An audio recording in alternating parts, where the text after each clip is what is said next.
Hello friends, मैं हूँ निशा और स्वागत करती हूँ आपका अपने यूट्यूब चैनल निशा ऑनलाइन प्लेटफॉर्म में। फ्रेंड्स, आज हम बात करने वाले हैं शब्द भेद एक दृष्टि में, यानी शब्द भेद के बारे में हम बात करने वाले हैं। तो शब्द भेद के बारे में सबसे पहले हम बात करेंगे शब्द से पहले वर्ण की, कि वर्ण क्या होता है। तो जैसे हम देखते हैं क, ख, ग, घ, ङ आदि ये सब वर्ण हैं और इन्हीं वर्णों के सार्थक समूह से जो है कि शब्द बनता है। तो आज हम इसी शब्द के बारे में बात करेंगे कि शब्द क्या है और कितने प्रकार का होता है। ठीक, तो शब्द जो है कि वह दो प्रकार का होता है, सार्थक शब्द और निरर्थक शब्द। तो देखते हैं कि पहले सार्थक शब्द क्या होता है। तो सार्थक का मतलब होता है अर्थ के साथ, अर्थात जिन शब्दों का कोई अर्थ निकले उसे सार्थक शब्द कहते हैं। जैसे हम बोलते हैं पानी, खाना, भोजन आदि, ये सब सार्थक शब्द हैं। और उसी प्रकार हम देखते हैं निरर्थक शब्द को। तो निरर्थक शब्द का मतलब होता है बिना अर्थ के, अर्थात जिन शब्दों का कोई अर्थ नहीं निकलता है उसे निरर्थक शब्द कहते हैं। जैसे हम बोलते हैं पानी वानी, खाना वाना, भोजन वजन। तो यहाँ पे जो हम पानी वानी बोलते हैं, तो पानी तो सार्थक शब्द है, लेकिन वानी क्या है, वानी का तो कोई मतलब है नहीं। तो यहाँ वानी जो है कि वह निरर्थक शब्द है। जैसे खाना वाना बोलते हैं, तो खाना तो सार्थक है, लेकिन वाना वाना का तो कोई अर्थ नहीं होता है ना, तो वो निरर्थक शब्द है। तो यहाँ हम निरर्थक शब्द का अगर जब कोई अर्थ ही नहीं होता है तो उसको हम छोड़ देते हैं, हम बस देखते हैं सार्थक शब्द को।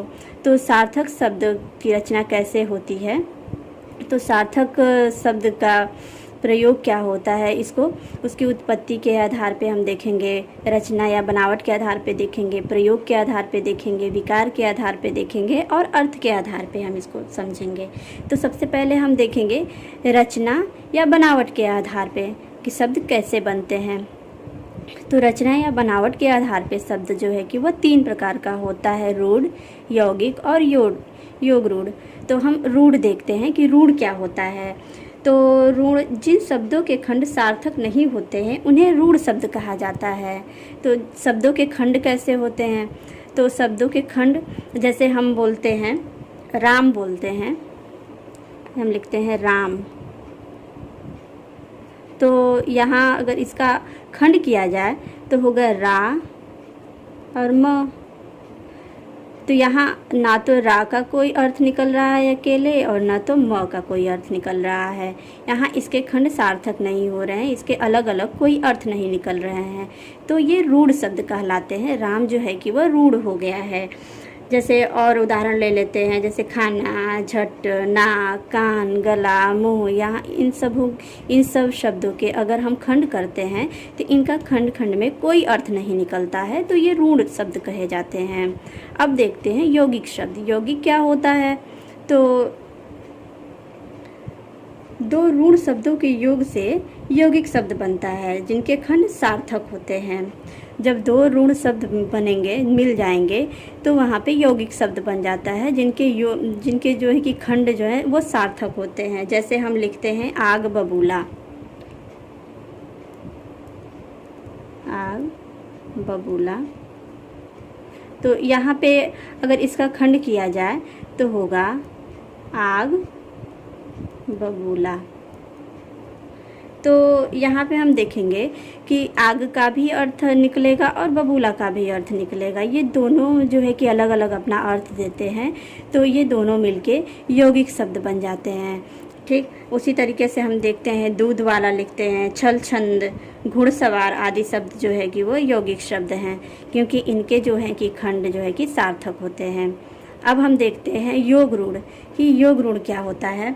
तो जब यौगिक शब्द अपने सामान्य अर्थ को छोड़कर विशेष अर्थ लेने लगे तब वह योग रूढ़ शब्द कहलाते हैं। जैसे समान अर्थ जैसे होता है पंकज, हम ले लेते हैं पंकज। तो यहाँ अगर इसका हम खंड करते हैं, इसका तो देखते हैं कि पंख का अर्थ होता है, पंख का होता है अर्थ कीचड़, और ज का अर्थ होता है जन्मा, अर्थात इसका अर्थ क्या हो जाएगा, इसका अर्थ होगा कीचड़ में जन्मा हुआ।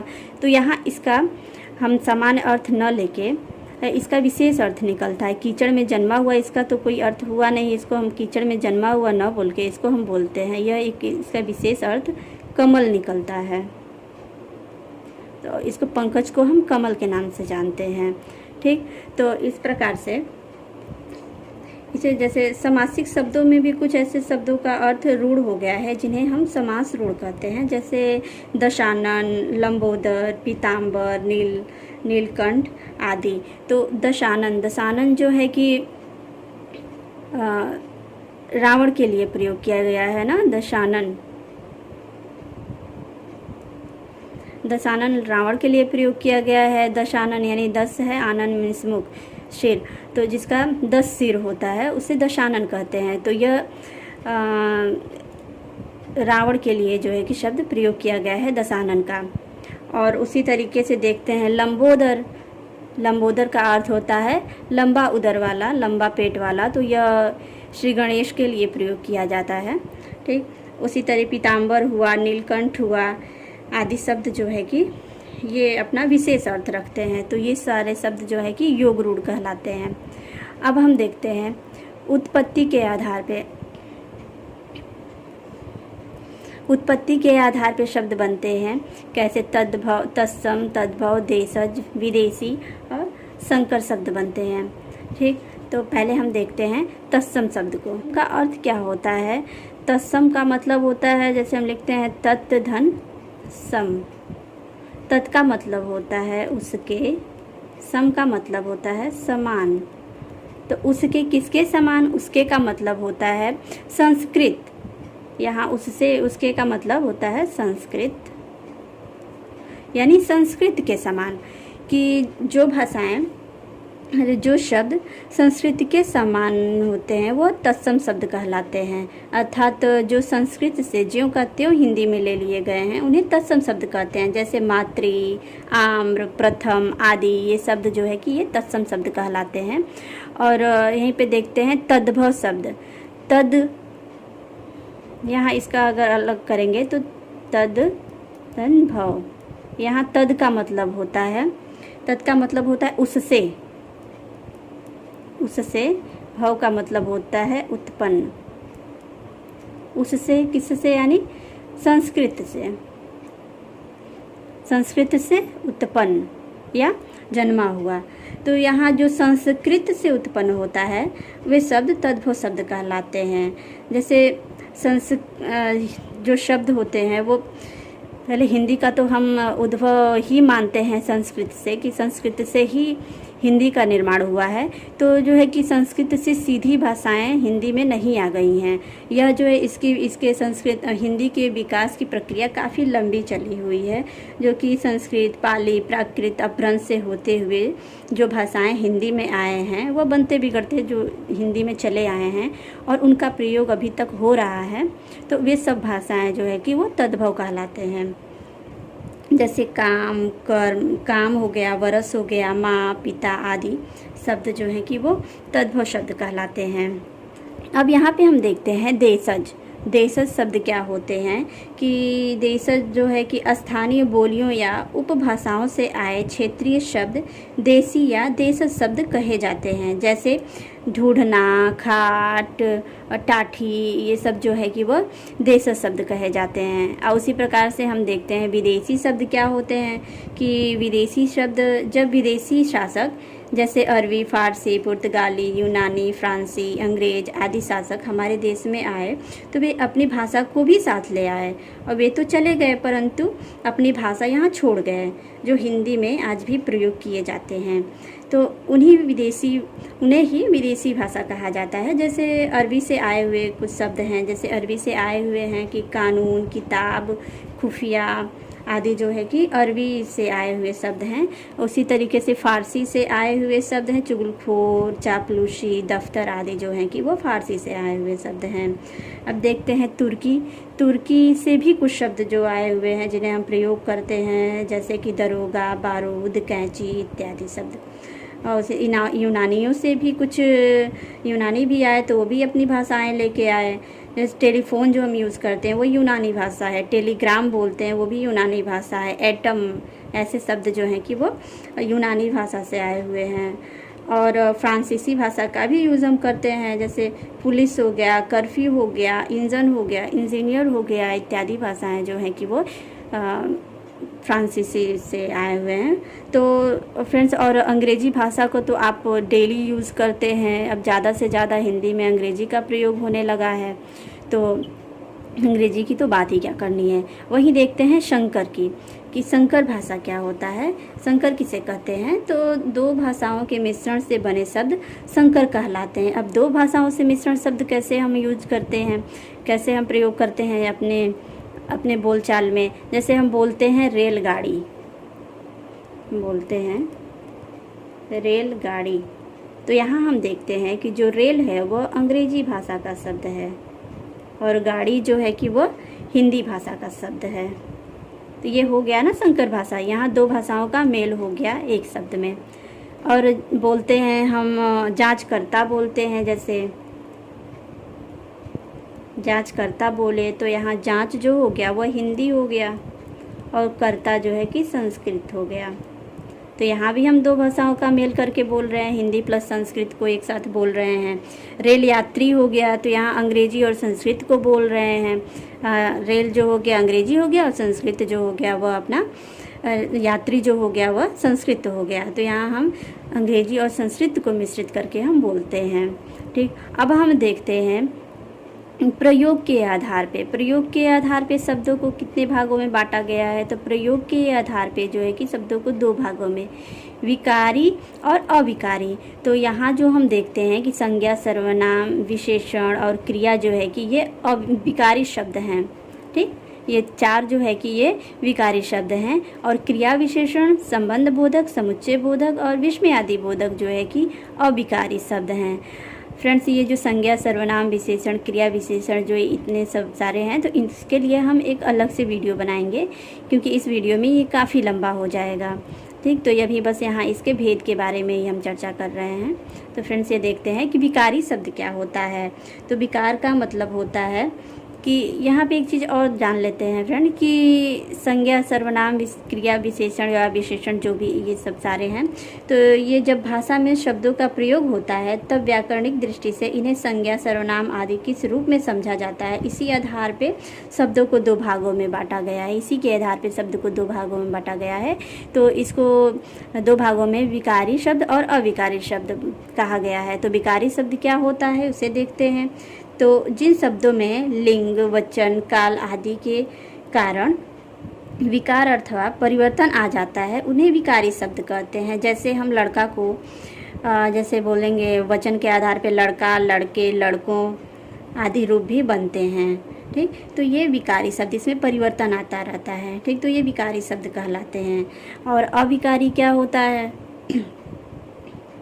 जिन शब्दों में कोई बदलाव नहीं आता है, हर परिस्थिति में एक ही रूप प्रयुक्त होता है, वह अविकारी शब्द कहलाते हैं। जैसे बोलते हैं जहाँ, लगभग, न, तक, यदि, तो, लेकिन, के बिना आदि जो है कि ये अविकारी शब्द कहलाते हैं। अब यहाँ हम देखते हैं अर्थ के आधार पे। तो अर्थ के आधार पे इसको चार भागों में बांटा गया है, जो कि पर्यायवाची, विलोम, समुच्चारित और अनेकार्थी। तो यहाँ सबसे पहले हम देखते हैं पर्यायवाची को, कि पर्यायवाची शब्द किसे कहते हैं। तो जिन शब्दों के अर्थ समान हो यहाँ देखते हैं पर्यायवाची, तो जिन शब्दों के अर्थ समान हो, अर्थात जो शब्द मोटे तौर पे एक सा अर्थ रखते हैं, उन्हें पर्यायवाची शब्द कहते हैं। जैसे हम बोलते हैं आकाश, तो आकाश का पर्यायवाची नभ हो जाता है, व्योम हो जाता है, नभ, व्योम, गगन आदि। ये अर्थ तो समान रख रहे हैं, इसलिए ये पर्यायवाची शब्द हो जाते हैं इसके। ठीक, और अब देखते हैं विलोम शब्द। विलोम का मतलब क्या होता है, तो विलोम का मतलब होता है उल्टा। ठीक, तो शब्द के विपरीत अथवा उल्टा अर्थ रखने वाले शब्द को विलोम शब्द कहते हैं। जैसे हम बोलते हैं अनाथ, अब इसका उल्टा क्या हो जाएगा, इसका उल्टा हो जाएगा सनाथ। ठीक, अंत का उल्टा हो जाएगा आदि। इसी तरह अस्त का उल्टा हो जाएगा उदय। ठीक, तो ये सब शब्द जो है कि वो विलोम शब्द कहे जाते हैं। अब देखते हैं समुच्चारित, कि समुच्चारित शब्द क्या होता है। तो समुच्चारित शब्द उन शब्दों को कहा जाता है जिन्हें बोलने व सुनने में एक जैसा प्रतीत हो, किंतु अर्थ जो है कि भिन्न भिन्न होता है। तो वे शब्द जो है कि समुच्चारित शब्द कहे जाते हैं। इनको देखते हैं कि जैसे हम बोलते हैं कि आदि। ठीक, तो इस आदि का मतलब होता है आरंभ।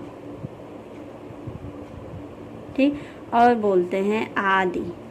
ठीक, आदि बोलते हैं तो इसका मतलब होता है आदत। ठीक, ये ध्वनियाँ सुनने में तो समान है, लेकिन इनका अर्थ जो है कि अलग अलग होता है। एक आदि का अर्थ होता है आरंभ और एक आदि का अर्थ होता है आदत। ठीक, उसी तरीके से जैसे हम लिखते हैं दारू, दारू का मतलब होता है लकड़ी, और एक दारू लिखते हैं हम, उसका मतलब होता है शराब या हाल होता है। ठीक, उसी प्रकार से और एक शब्द देख लेते हैं, दिन लिखते हैं हम, दिन का मतलब यहाँ दिवस या वार होता है, और एक दिन का मतलब होता है दयनीय होता है। एक दिन का मतलब दयनीय होता है। तो इस प्रकार से इसे हम समुच्चारित ध्वनि। अब हम देखते हैं अनेकार्थी शब्द, कि अनेकार्थी शब्द क्या होते हैं। तो एक ही शब्द के कई अर्थ होते हैं और वाक्य के आधार पे इसका अर्थ समझ लिया जाता है। जैसे हम बोलते हैं, यहाँ देखते हैं, जैसे हम बोलते हैं अंबर। ठीक, अंबर, तो यहाँ पे अंबर के कई अर्थ होते हैं। तो अंबर का यहाँ अर्थ हो गया कपड़ा, कपड़ा या आकाश होता है। तो यहाँ वाक्य के आधार पे ही इसका अर्थ लिया जाता है कि कहाँ किस अर्थ को हम रखना चाह रहे हैं, वहाँ पे किस अर्थ का प्रयोग होगा। तो वहाँ पे वाक्य के आधार पे हम इसका अर्थ समझ लेते हैं। जैसे पत्र हो गया, पत्र का अर्थ होता है चिट्ठी, चिट्ठी या पत्ता, चिट्ठी या पत्ता आदि शब्द इसके होते हैं, अर्थ होते हैं। तो इसको वाक्य के प्रयोग के आधार पे इसका अर्थ समझ लिया जाता है। तो फ्रेंड्स, आज की यह वीडियो आपको कैसी लगी हमें कमेंट करके ज़रूर बताएं, और इस वीडियो के अंत तक हमारे साथ बने रहने के लिए आपका बहुत बहुत धन्यवाद।